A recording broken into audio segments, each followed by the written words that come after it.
biggest lesson, I believe it would probably have to do with forgiveness. I went through this crazy situation.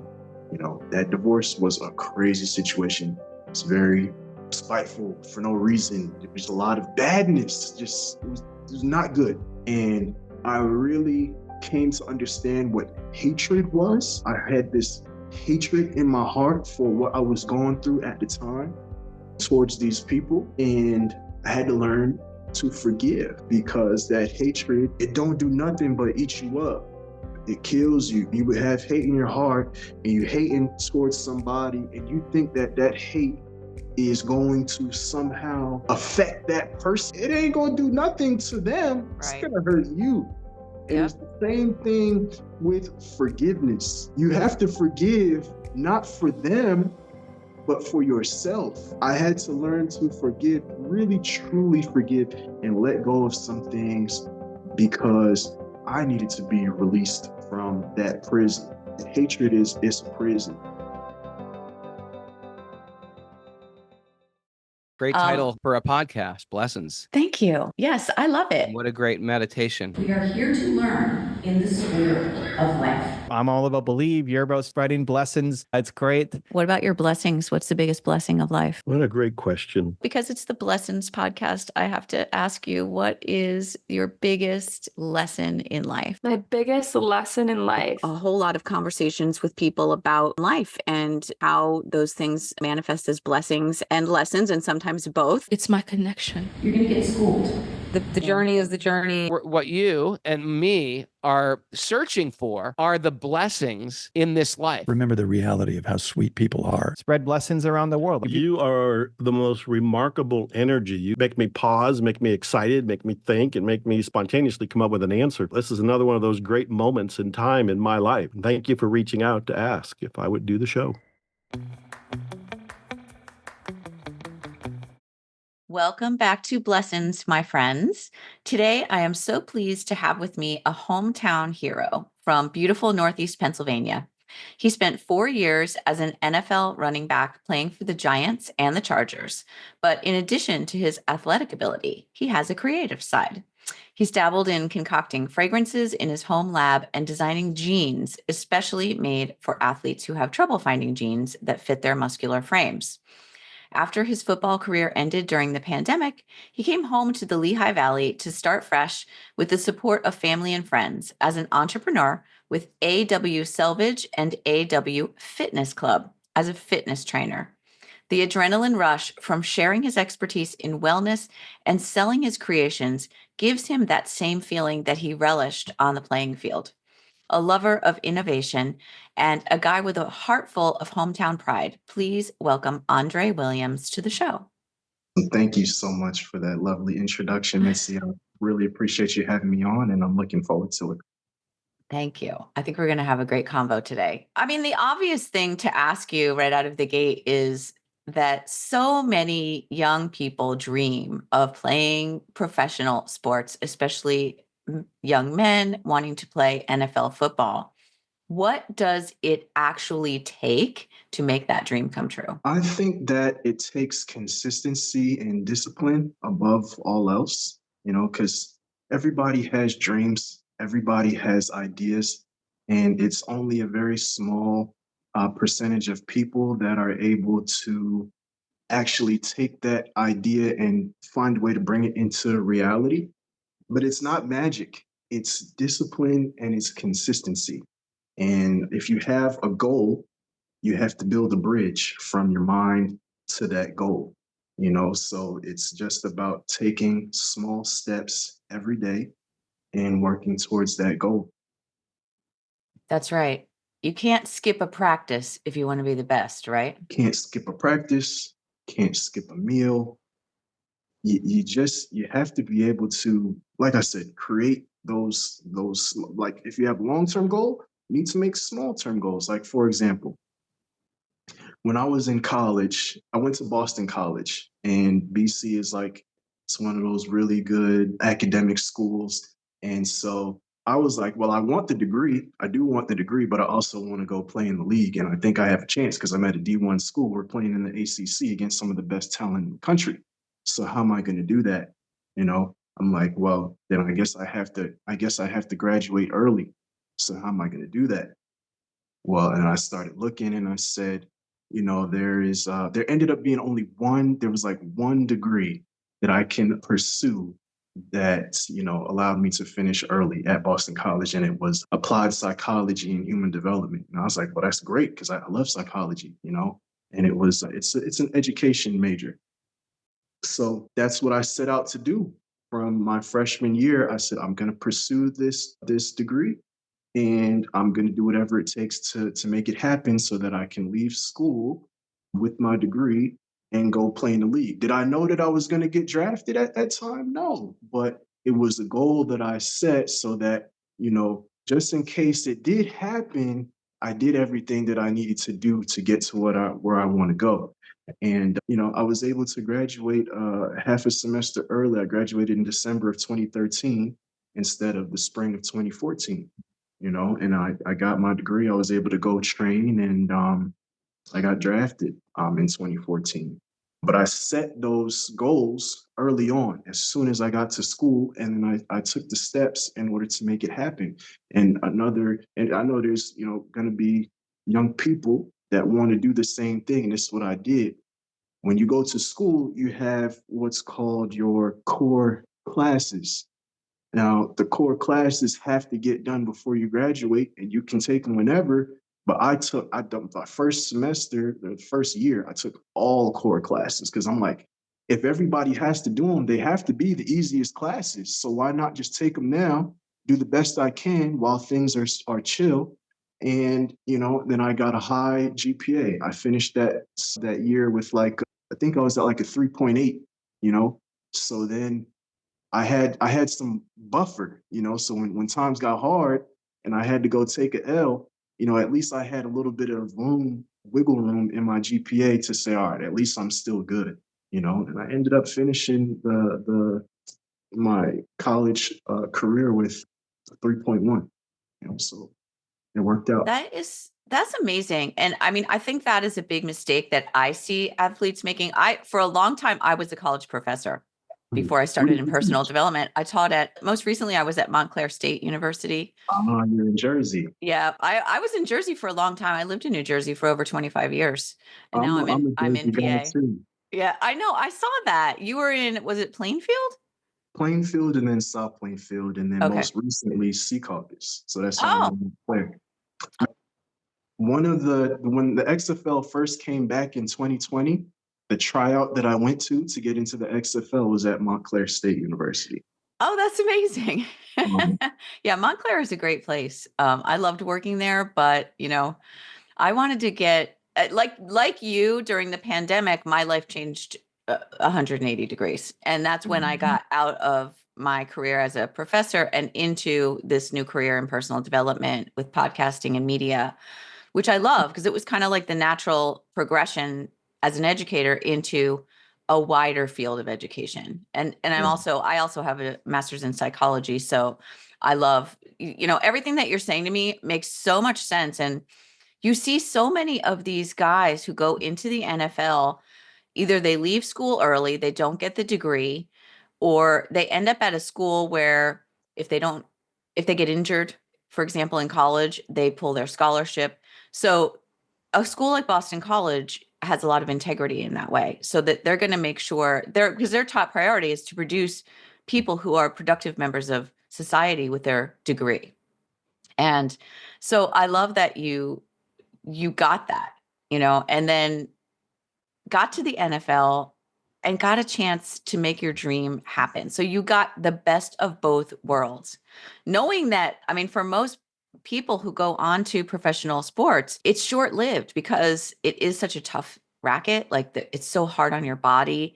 The chances that you're going to make it long term, like a Tom Brady type of situation, are very slim, right? yes, I would say that everybody that makes it that far, the majority of those people, they're meant to be there. Like they're built to be there, or they built themselves to be there.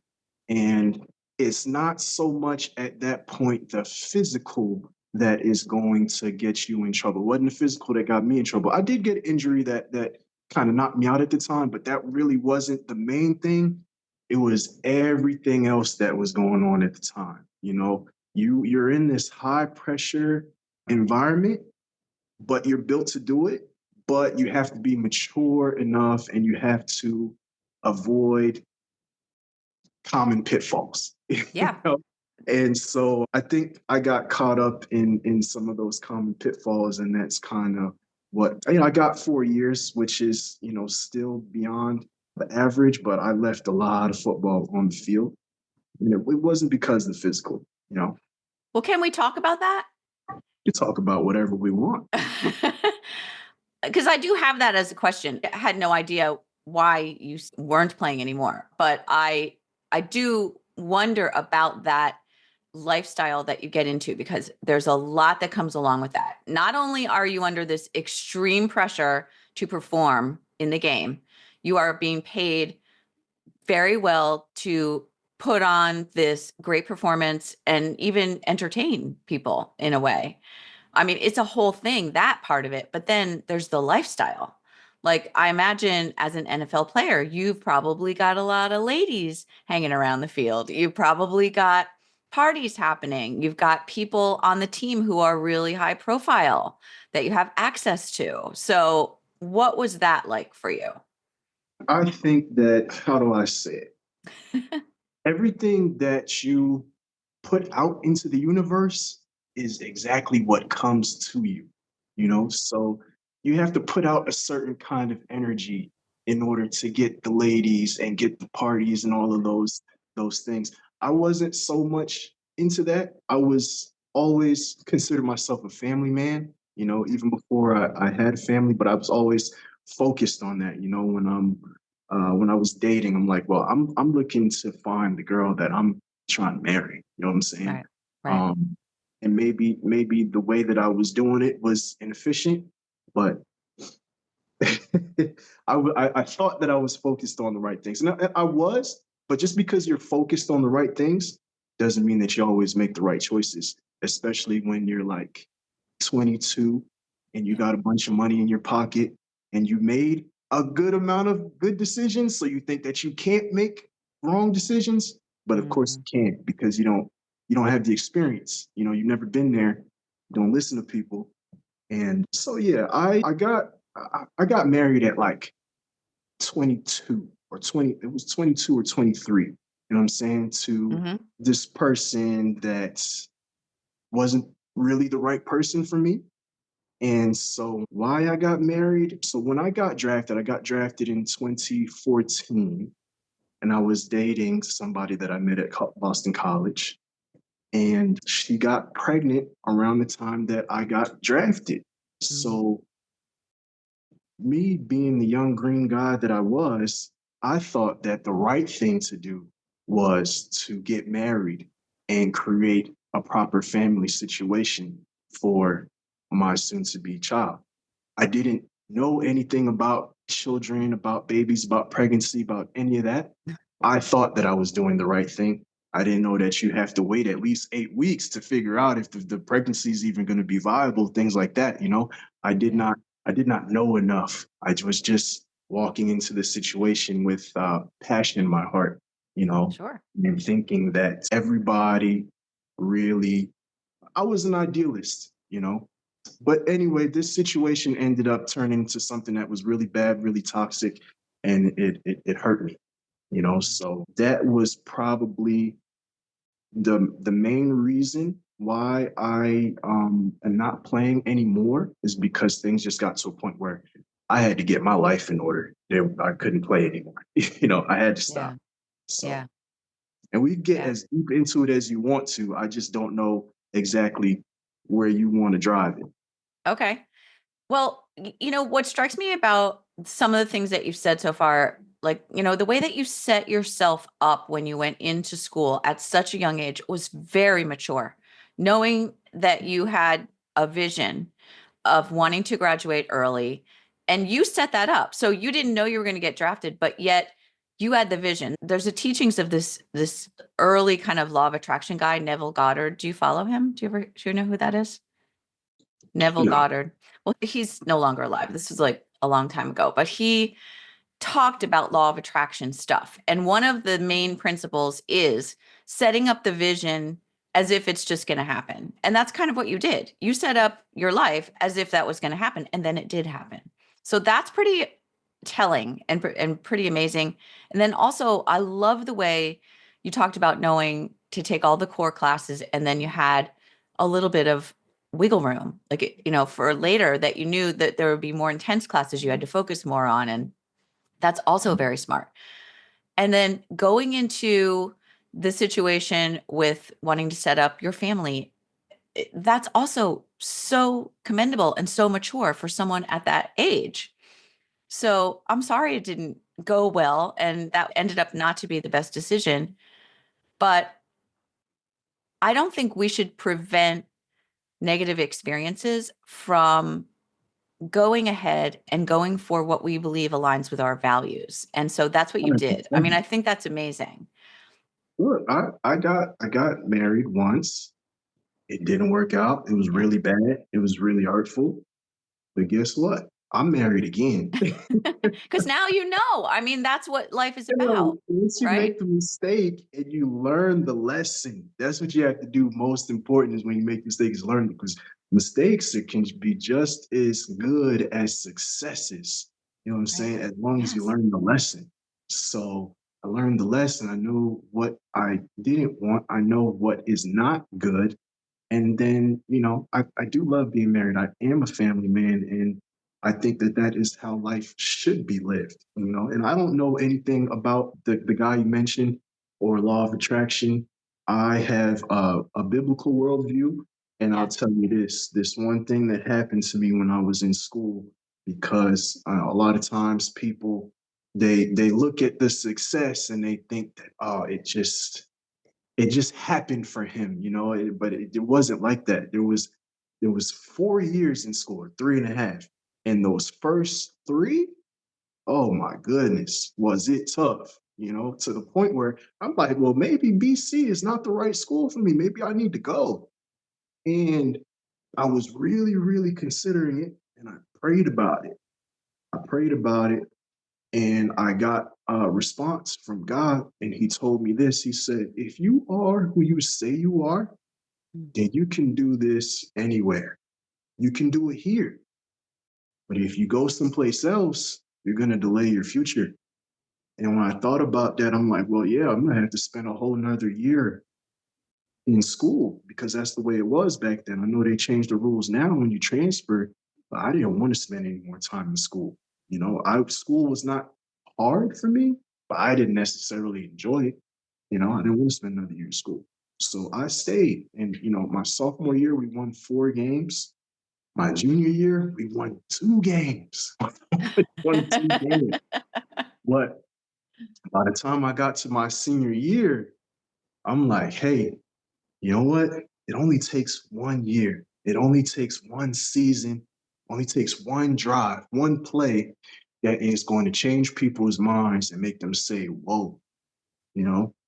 And when you walk around with conviction like that, when you really believe in yourself and you believe the things that you say about yourself, the thing that happens is that everybody else believes. And when everybody else believes, ideas get stronger when you share them.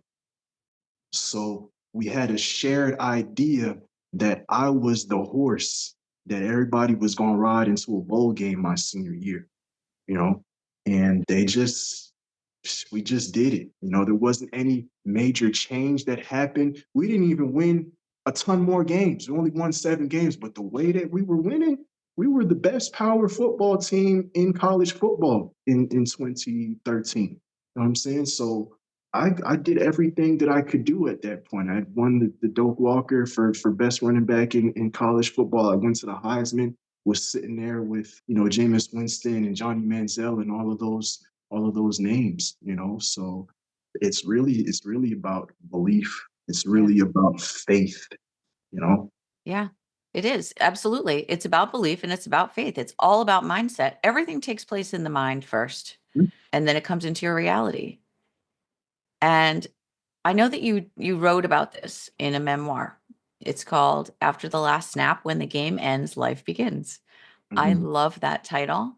I imagine that your journey processing that transition from, big time NFL player, and then, like you said, having to get your life together. So it looked from the outside probably that you had it all together, but maybe you weren't feeling that on the inside. No. I think that the 20s was like this crazy roller coaster of so much was happening so fast. And it was fun, but it was also not so fun. And it's because it looks one way on the outside, but I didn't really know myself yet. I didn't Mm-hmm. know myself. I was still discovering myself. And so I'm now 32. In this next decade of life, I feel like I know myself, you know, and I much rather have that knowledge of myself than all of the experiences that I had in my 20s, because with that knowledge of self, I know what I'm capable of, you know. Yep. I did some great things, you know, but I really, that was kind of like, I don't even know how to explain it. It really, of course, I set goals and it happened because I set goals. But now imagine now with me knowing myself and knowing where I came from, what I already did, what am I capable of now? It's hard because you have to take it a day at a time and you're not really going to see what is going to be 10 years from now. But I'm just going to continue taking it a day at a time and building. And that book, writing that book after the last snap, it was the most therapeutic thing that I've ever done in my life. And Yep. I really needed to write it. It opened my eyes to why that decade went the way that it did. Sometimes you like I said, it happens so fast, you don't even know what's going on. But when I sat back and I processed and I wrote about it, and it all made sense. And I taught myself a lot of lessons writing that book. So that was September. I had a friend, his name is Eric Bartos, and he wrote a book named Bar 40. And it's a self-help book about how to have the best year of your life. He came to my store when I was at the promenade and bought a pair of jeans and told me about his book. And he asked me if I could give him a quote, because he has like a page of quotes and, how did the book help you? And so I bought the book and I read it and I gave him a quote.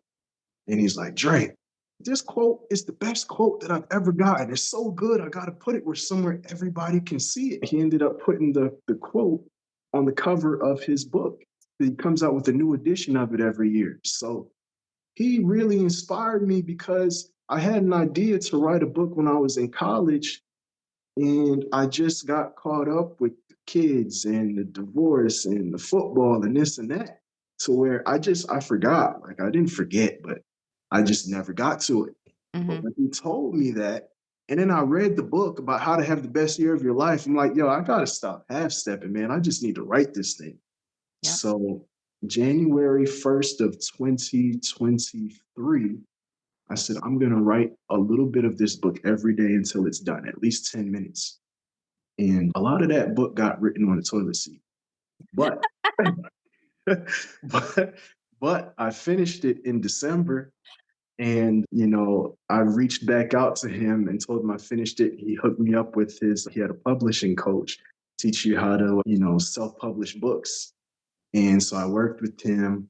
And that was the most hardest part of writing the book, was like going through the editing process, because you have the book, you give it to somebody, they rewrite the entire thing. Yeah.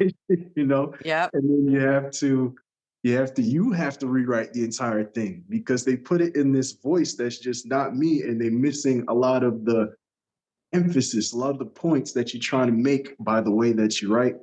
But overall, it's an amazing experience, because a lot of times you have an idea here and you have an idea here, and then that space in between is just blah. It's just like, Yep. it's just blah. And once you go through that editing process, you have to deal with those bridges. You have to deal with those blah moments and actually make them good. So I'm really Yeah. proud of that book, and it came out well. I published it in September. I love it. Everyone should go out and get that. It's going to be available on Amazon, I imagine, and we will It is put available. we'll put the link in the show notes for people to go out and get that. What was the quote? Do you remember? I would have to go and look at it. I don't remember exactly what it was. That's okay. That's okay. I love that. You have an interesting theme running here. I don't know if you're noticing it, but I see a theme, and maybe this is your next book, bridges. Mm, You've said several times about building bridges from where you are to where you want to go, from mm. here to your goals. And I think that is a running theme in the way that you're talking about the things that have unfolded in your life. Interesting. It is interesting. Yeah, something to think about. Maybe you got a new book. Maybe every time you're on the toilet now, you'll just have whatever you're thinking about, write it down. When I wrote that book, it kind of like just broke something open in my mind to where it's like writing is really not that difficult, and there's a lot of knowledge and experience that I had that needs to be written. So I'm writing another book, but it's not a book like the first one. When I was playing football, I met this guy, and this guy was like, anything in your body that's broken, I can fix it. You break your brain, I can't fix that, but anything else is easy. At the time, I was having crazy shoulder issues. My shoulder was falling out of the socket, and I don't know if you ever see me play, but like I was a violent runner. Oh. So this was like my shotgun, and Mm. it was misfiring. I had already had a surgery on it. They told me, you can have another surgery, may or may not fix it. You should maintain so that you can keep playing. But that maintenance wasn't doing anything for me. I was missing plays and it was getting worse and worse. And I was having pain every day. So I'm like, so guy, what do I got to do to work with you? He's like, if you want it, I want it more. I can pick you up. We work out wherever you want to. I worked out with this guy for 23 days straight. Never had another problem with my shoulder. Never subluxed again. And that just blew my mind that off of just exercise and nutrition, my body fixed itself. A torn labrum fixed just off exercise nutrition. We work out 2-3 hours and you're like, let's go eat.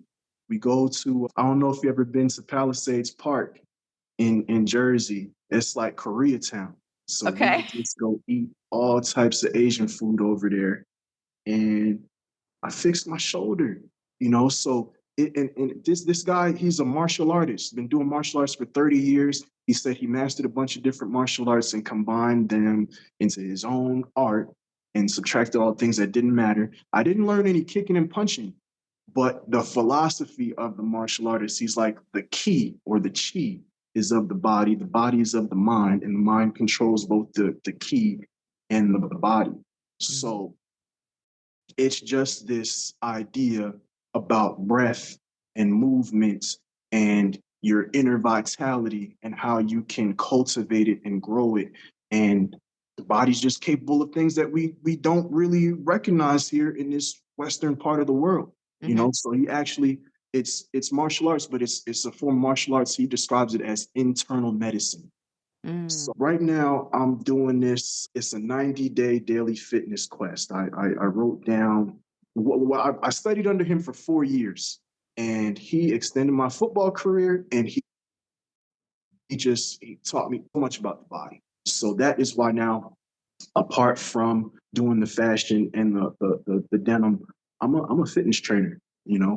And so I want to do an online thing where I can teach people how to work out at home with I don't lift any weights, I don't lift any weights, and I'm in the best shape of my life. I got Wow. all my muscles, you know what I'm saying? I got more Yeah. muscles now than I had when I was playing ball. And, a lot of people believe that you can't do that, but you can do it. So this 90-day daily fitness quest. It's like, I don't know if you remember a guy named Billy Blanks, Yes. Tybo guy. Yes. Tybo. Well, Billy is still selling his Tybo stuff on Google Play to this day right now. Yeah. So I took a note from his playbook, and I'm doing like their video workouts, but it comes with It comes with a nutrition guide and a virtual cookbook. So everything is on video. I'm telling you what it is, and I'm showing you what it is. You know, and it's this giant PDF. It's a book. You know, I love that. Okay, that sounds great. How would you like to get the best text of your life? This is your sign that it's time to add something powerful to your morning routine that sets you up for success and reminds you that you are worthy and makes you unstoppable. It's a motivational text message from me, a real human. I am Mitzi Campbell, a mindset specialist, and I know that it is possible for you to live the life of your dreams. My morning motivational text messages help you up-level your mindset, your happiness, and your success. Sign up for a 2-week free trial at yourpositivemoment.com and change your life today. Join the movement so we can all thrive together. yourpositivemoment.com. It's really interesting. Obviously, working out, being physical fitness is something that's really important for longevity. I am 58 and I am still working out every day, almost every day. that's why you look so great, Mitzi. Oh, thank you. But it's so important. And what you said about the food piece is also super important. That is something that I've been really focused on over the past couple of years, because I had also had like a health issue, and I also was able to reverse it with lifestyle and nutrition changes. Knowing that that actually works and buying into that and being able to change your whole life by just simply making some changes in the way that you live. I think our bodies tell us, like, when you talk about leaving the NFL, it makes me feel like it was your body telling you, it was what was being given to you was a message. Like, you need to change something up. You need to change this up and go in a different direction. Do you think that's what was happening for you? 110%, I do.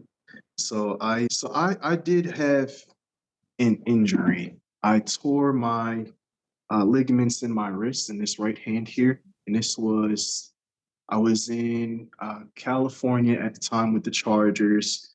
We were running 4-minute offense against the Redskins. It was whooping their butts, and so I was just running the clock out, and got tackled after I ran this inside zone play.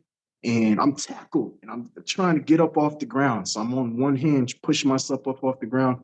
A D lineman comes and jumps on top of me. And my wrist just popped, just exploded. And it was like, I'm used to pain, but this was a pain where I'm like, oh, this is not normal pain. There's something going on here. And when I got up, I couldn't move my wrist. It was hanging weird. It was looking funny. I'm like, dang, this is it, man. This is it. But at the time, I was 2 years into a divorce. Like, I had a divorce situation that was going on. It was longer. It went on longer than for how long I was married. I was married 2 years. The divorce went on 2 years and changed, because I was playing football and I was getting money. So she was getting money. Yeah. The So Titans she was wanted to getting keep money. that going. Everybody was getting paid. And I got to the point where it's like, yo, I'm not even I'm barely surviving right now. And I'm at the top of my game. Like, I'm in this high profile position making all this money. I'm barely surviving. What am I doing this for? The stress was crazy. It was crazy. So I got this injury. And when I got this injury, I didn't even have the proper motivation to bring myself back from it. You know what I'm saying? It wasn't in me, you know? Yeah. And I just, that was my sign from God. Like, yo, you got to put this down and go do something else. Go get your life in order, you know? Yep. So that's what it was. And then I did try to make a comeback later on in the XFL. Did the XFL in 2020 when it came back. Like I told you, I was at Montclair for the combine. I did a little combine over there. And, we were down in Houston. I got drafted to the Houston Roughnecks, and we was busting everybody. We was 5-0 at the time. we had PJ Walker, he was our quarterback, and June Jones was our head coach. He was a long time head coach for the Hawaii college football team. It had this crazy offense where it was like it's 4 or 5 wideouts on the field at all times, so that kind of puts the defense in a position where they can't play their base defense.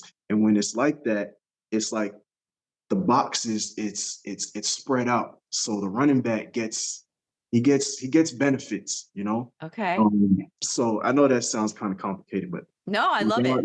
I don't understand all the nuance. Football is so complex. Like my partner is a football freak. Like he's Yeah. the Eagles and the Penn State are his 2 teams. Oh man, And he does not miss a game. He does not miss a game. And I'll go to bed and he'll be on the couch yelling and screaming at the TV. And he understands all of those tiny little things, and he's always trying to explain them to me. But I don't know. I mean, to play football, there's a lot that goes into it. It's an intellectual game, I think. Everybody on the field really understands what they're doing, right? And the goal is for everybody to do what they do well enough to where the whole thing works together. Yeah. So it's like a well-oiled machine. Right. All parts. Everybody doesn't necessarily know what everybody else is supposed to be doing at that time, but as long as you're doing what you're supposed to be doing at the right time, it ends up working together. But so we got to game 5. At the time now, Donald Trump was president, and the coronavirus was going on in China, and everybody's laughing about coronavirus because Donald Trump is laughing about coronavirus. And then it ends up coming over here, and then I remember at the time, who we played, the Seattle Sea Dragons or something like that. And they're like, the center has coronavirus. And everybody's like, oh, you're going to get the Rona. Ha, ha, ha, ha. And it was so funny. And they flew that coronavirus over here to Houston, and everybody got coronavirus. And then, NBA shuts down, and now the whole entire world shuts down. And then nobody was laughing about it anymore. But the league went bankrupt. That was it. They sent us all home. They tested us and said, nobody has coronavirus, go home. But everybody was sick. It's kind of funny. But, at that point, now I'm like, all right, so now I'm back here again where I'm not injured this time, but the game's over. There's nothing to do right now. So that was another sign from God, like, look, go ahead and get into the business. You know what I'm saying? Business. I had a couple signs to where I believe in signs, and sometimes you'll be trying to open a door and the door is just not gonna open. It ain't gonna budge no matter how hard you push. It's not the right time, or it's not the right door, So Yes. Oh, so true. So true. I love the things that you say. I totally believe in signs like that. I've had many of them in my life many times. And I love what you said about, when you were praying and you got an answer, you got a response from God, is what you said.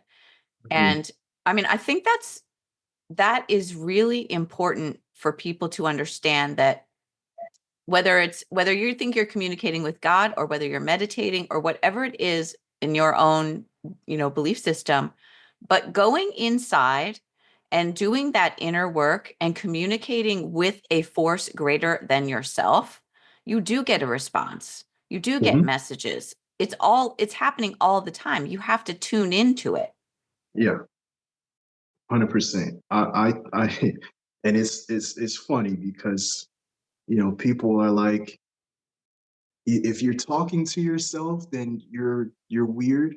But I think that you have to have dialogue with yourself. You have to. Yes. You shouldn't be talking to an imaginary person, somebody that's not, you shouldn't be talking. I'm like, there's nobody sitting next to me right now, so I shouldn't be turning my head and talk to them. That's not true. But there is a spirit inside of you, that was put there by somebody else.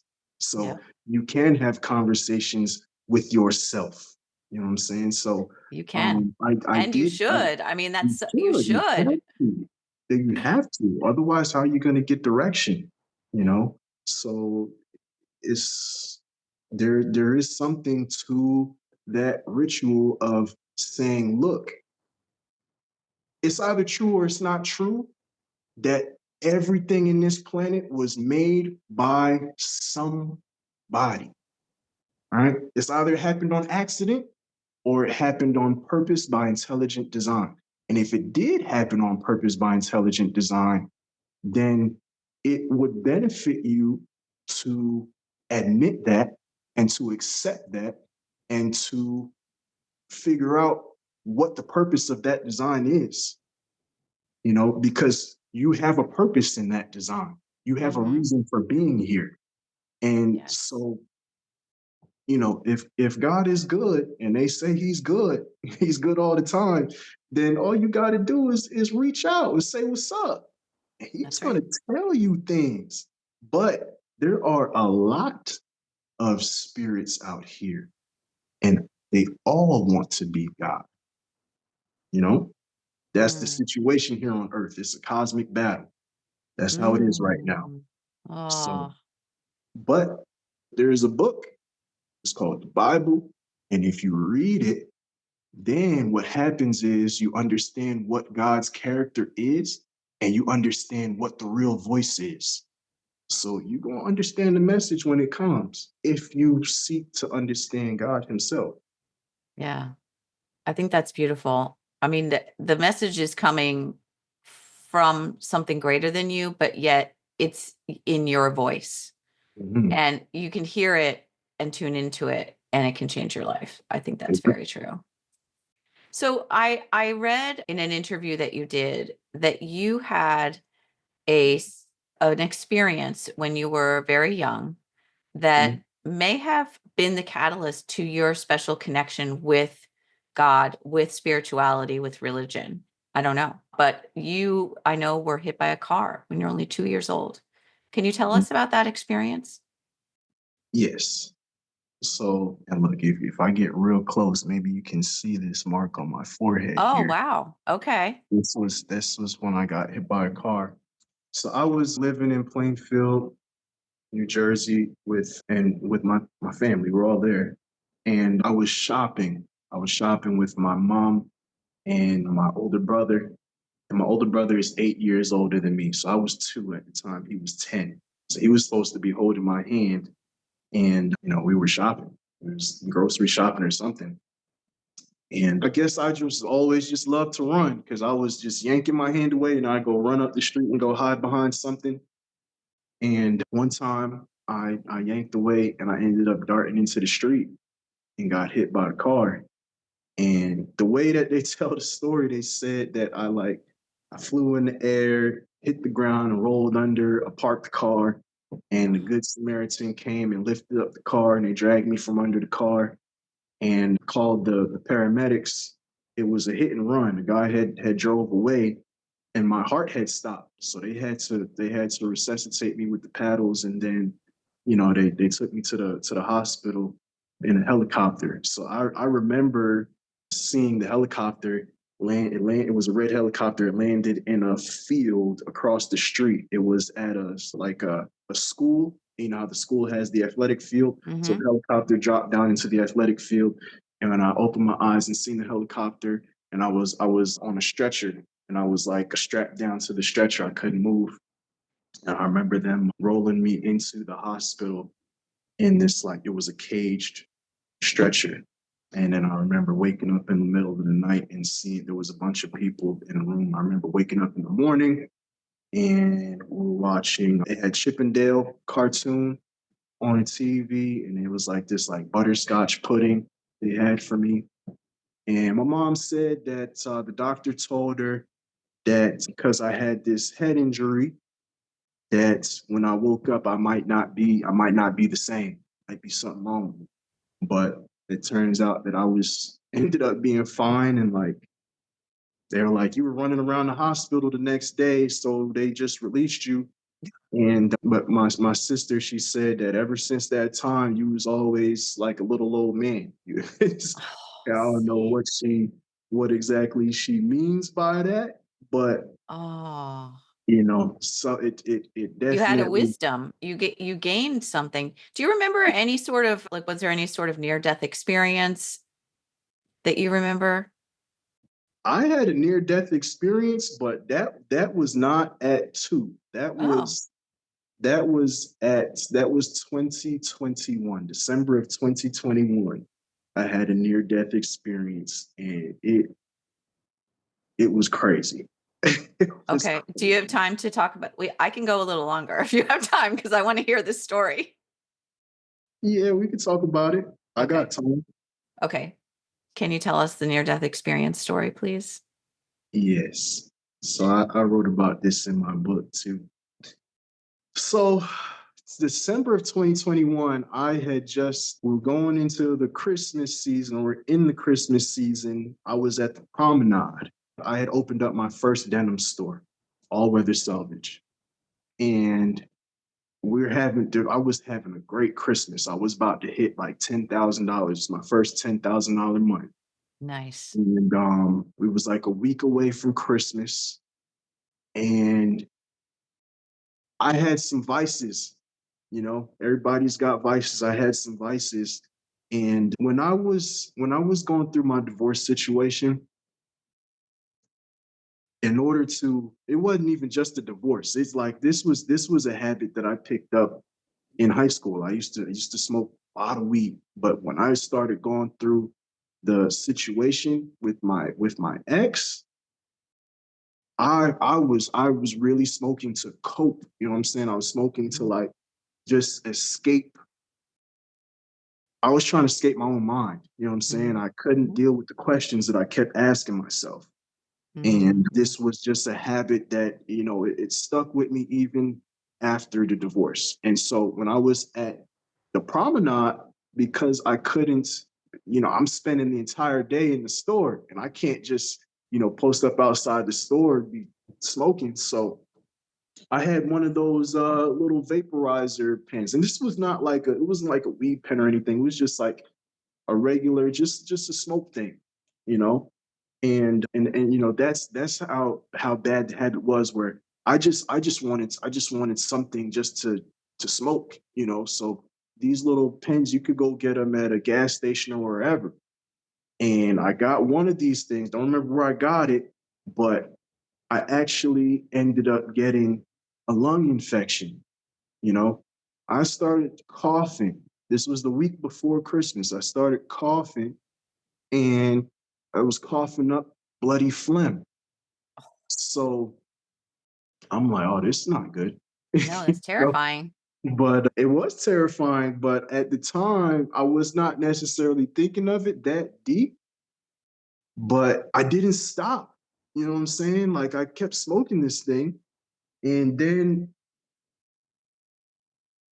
I don't remember what day it was, but I come from the back of the store to the front of the store. It was a really slow day. And I was just not feeling great. I was not feeling good at all. And I was really cold. I was like I had a fever. But I Okay. was just feeling terrible, just feeling not good. And I'm like, you know what? I don't know if I could finish the day. And I'm thinking that somebody walked in and this guy, I knew he was my customer. He was dressed like my customer. You know what I'm saying? Yeah. But I was feeling so terrible that I couldn't even sell. I couldn't work the sale. And he ended up walking out. He's like, I don't think I'm gonna buy today, you know? And I'm like, yeah, I can't even work right now. So I gotta go. So I left and I went home and I lost my appetite. I couldn't eat any food, you know? And this was around the time that Omicron was going around too. So it was like the most virulent version of coronavirus. And I'm pretty sure that I had caught coronavirus. It was always around, you know what I'm saying? I wasn't Yeah. wearing a mask, any of that stuff, because I had caught it before. So I'm like, man, whatever.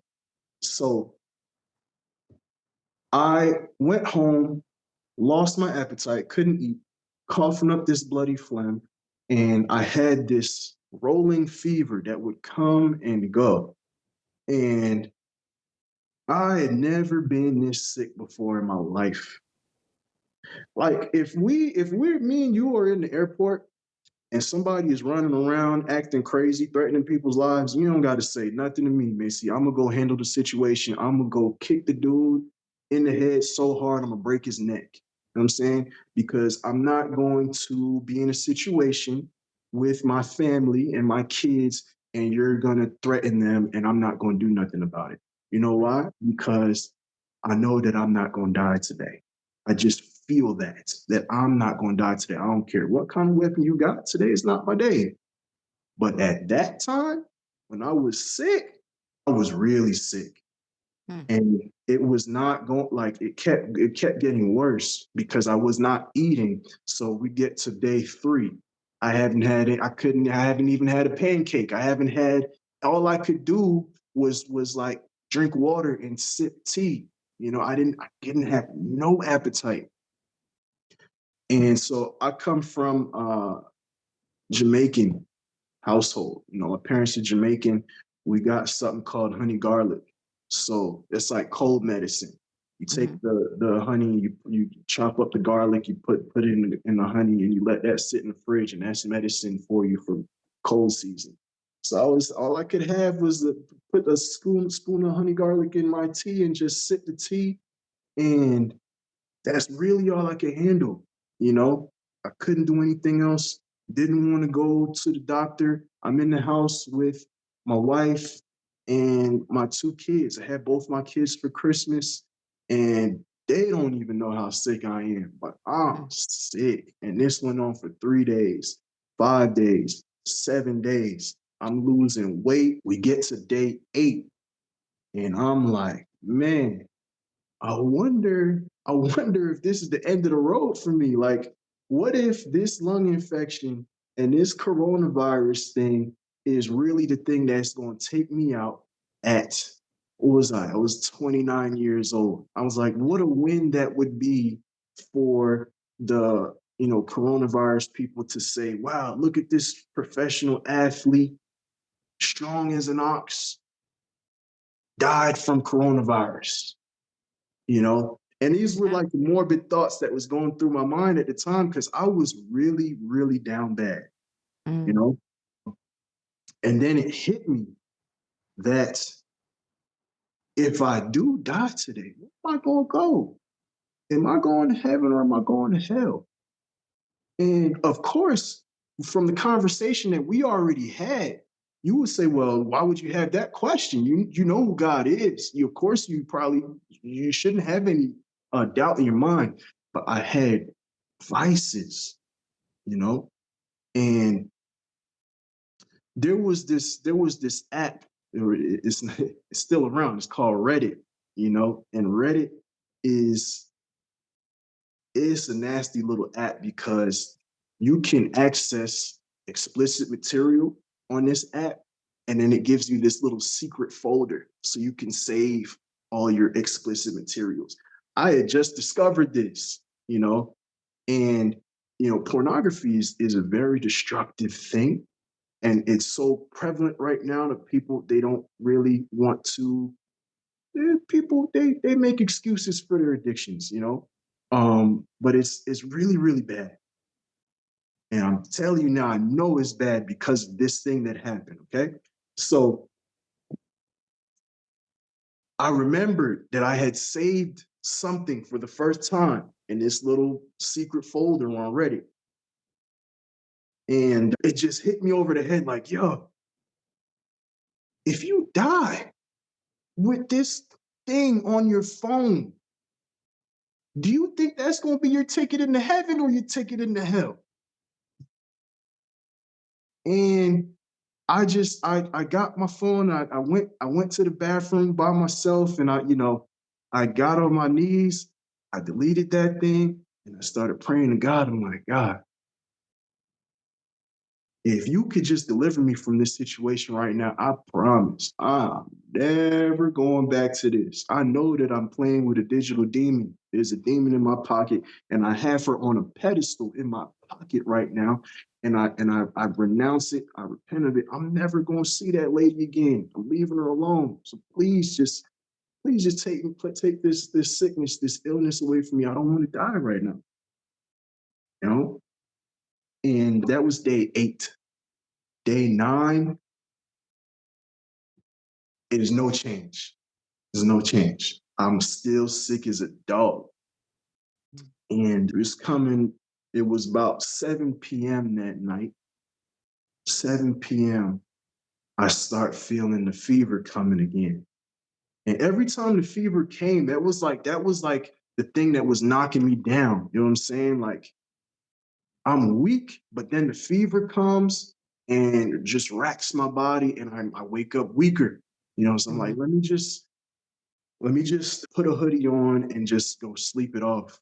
So I get my hoodie and I'm going towards the bed, and I'm looking at my bed, and I could have swore that I seen this like depression sitting on the middle of the bed. There was something sitting on the bed. Couldn't really see anything, but it looked like there was a depression in the middle of the bed. But I only had one bed. So I'm like, I'm gonna get in this bed and I'm gonna take this nap and I'm gonna try and sleep through this fever. So I get in the bed and I go to sleep.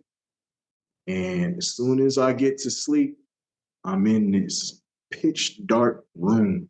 I'm like, this is a fever dream. I'm in a pitch dark room. It's like I'm floating down into this room, and there's some kind of light in the center of the room. It's not really a light. It's a person, and there's light coming off of the person, but the person is wearing all black. So I'm floating down towards this person, and as I get closer and closer, I realize that this person is actually giant. It's not a person like me and you, it's a giant person. And I'm floating down, and I can't move. I'm just floating down like this. And I come down to right in front of this hooded person, and I'm looking up at them, and they got a sickle in their hand. So I'm looking at death. And this angel of death takes the sickle. So as soon as I got down in front of him, he raised the sickle and he swung it at my neck. And I felt the blade come towards me, and whoosh, and it hits my neck and it shattered into pieces. It shattered into pieces. And he said some things to me. He said 3 things. The first thing he said was, it's better for you to die than for you to corrupt your family by showing them your lack of self-discipline. And then he said, your relationship with your wife is your relationship with God. Stop treating them as if they're 2 separate things. And the third thing he said was, if it's not the flour, then it's crack. And he kind of like, he backed up into the darkness and disappeared. And I woke up, and this is how I know that it was not just a dream, because when I woke up, it was like, one, I couldn't really hear anything. I'm sitting on the bed, and my wife is she's probably like 2 yards away from me, and she's talking. I couldn't hear what she was saying. And she's sitting right over there talking, and I can't see her. My vision is so blurry that I can't even see her face. And so I'm sitting at the edge of the bed, like just trying to steady myself, because I'm like, yo, if I pass out right now, I'm going to the hospital. And I don't know if I'm gonna make it to the hospital. So I'm sitting there and I'm just breathing like, just trying to find myself, trying not to pass out. And I heard a voice say, take your hoodie off. So I hurried up and I pulled my hoodie off. And as soon as I pulled my hoodie off, I just start sweating, just sweating profusely to the point where I'm sitting in a pool of sweat. And then I felt a little bit of relief. My vision came back, my hearing came back, and it passed, you know. Wow. And that was day 9. And day 10 was like it was a turnaround. You know, I started feeling a little bit better. Appetite started coming back a little bit. And I got better after that, you know. Wow. So Oh, wow. all That that- gave me goosebumps. That was incredible. What an incredible story. I met an angel of death. I Yeah. know I did, you know, and I could have lost my life. So I thought about that for weeks and weeks, sitting in the store by myself with my notepad, just writing down what had happened. Like, yo, did this really happen? It really happened, you know? And everything is like, it's fun and games until you really get in a situation where you don't have no more control over the situation. And that's where I was, you know? So it took me a while to really even utter that situation, you know, talk about it to my wife or to anybody, you know. But I wrote that in the book because it really did happen and it happened for a reason. And I got to share it because I know I'm not the only one that is dealing with things like that, you Right. know. So when I was 2, that wasn't, I was, that was not a near death experience, you know. But 3 years ago, yo, I was about to die. That's crazy. So, Wow. Thank you for sharing that. That's an amazing story. Oh my God. Wow. Okay. Well, this got so deep. I love it. It's my jam. Since we are on the Blessings podcast, I'd love to end with just having you share your biggest lesson and your biggest blessing of life. wow. I think that I've learned so much in the last decade of life. What would I say the biggest lesson is? The biggest blessing for sure, I would say, is having kids. When I had my first child and I saw my child come out of the womb into the world, and he had this watermelon shaped head. And I'm like, yo, that's me. Like, Oh, that's me. It's just this revelation that you have that like your child is a version of you. It is you. And you push him out into the future.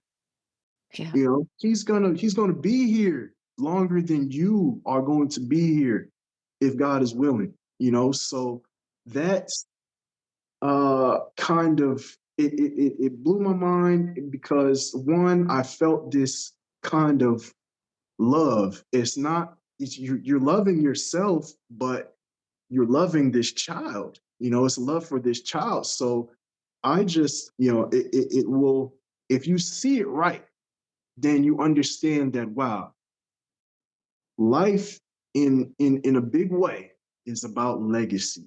What is it that you are going to do now to create a foundation for this child that is going to continue to build your legacy? Because if that child is me, then that means I'm also a version of my father.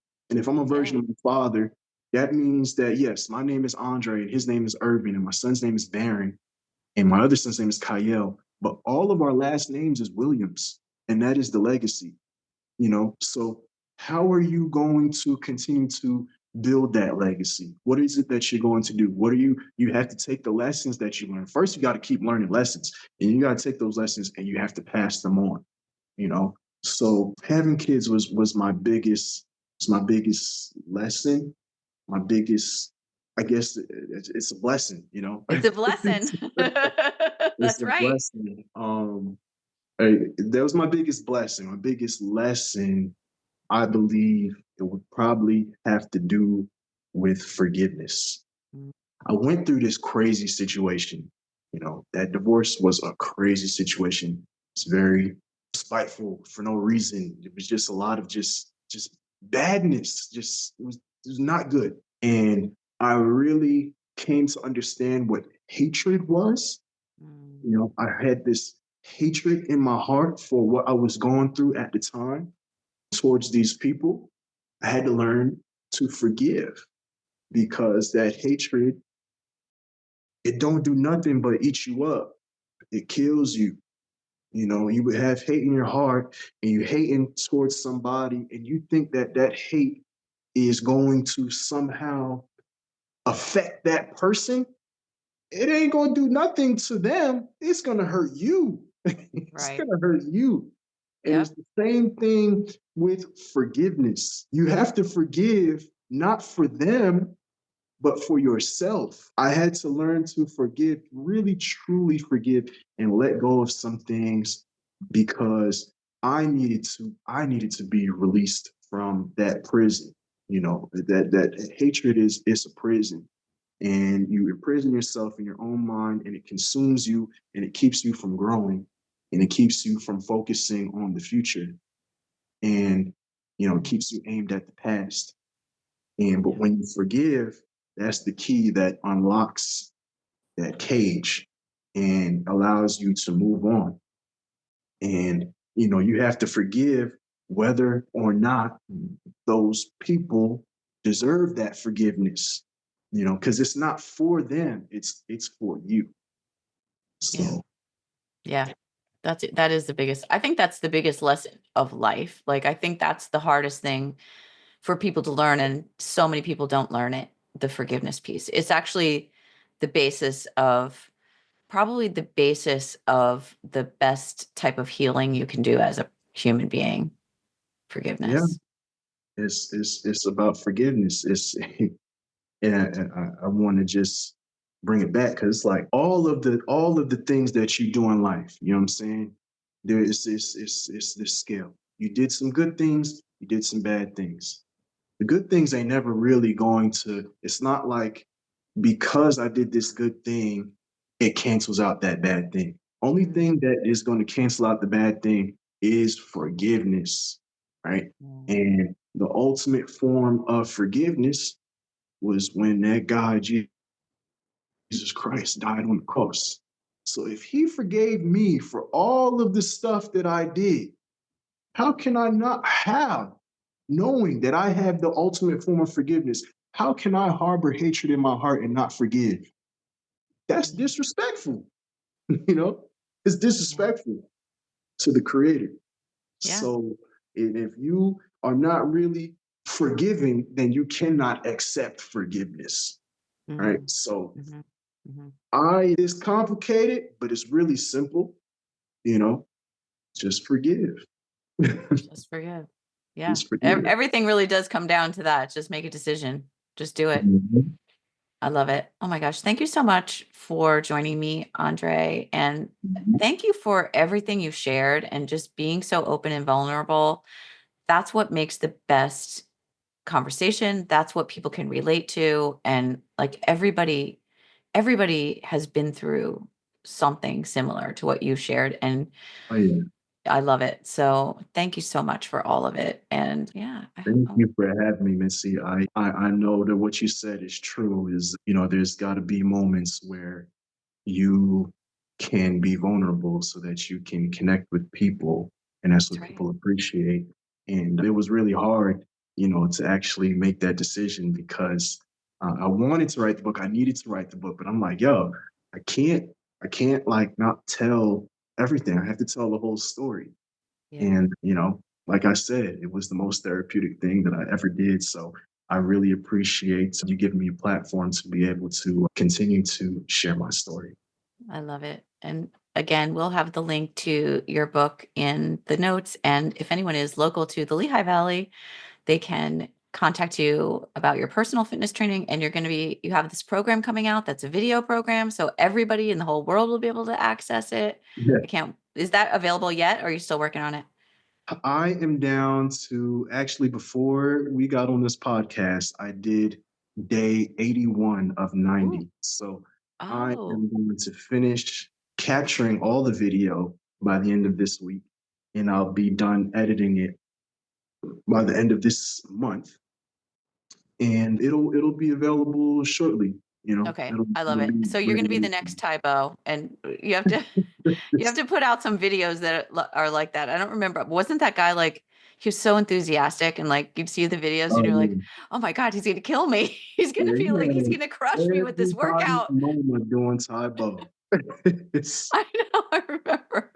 Oh my God. All right. Well, I hope you have an amazing day, Andre. Thanks again for joining me. And to everyone listening, we love you very much. Awesome. Thank you so much, Missy. You have a blessed day too. Hey, everybody still listening. Will you go give a 5-star review to this podcast?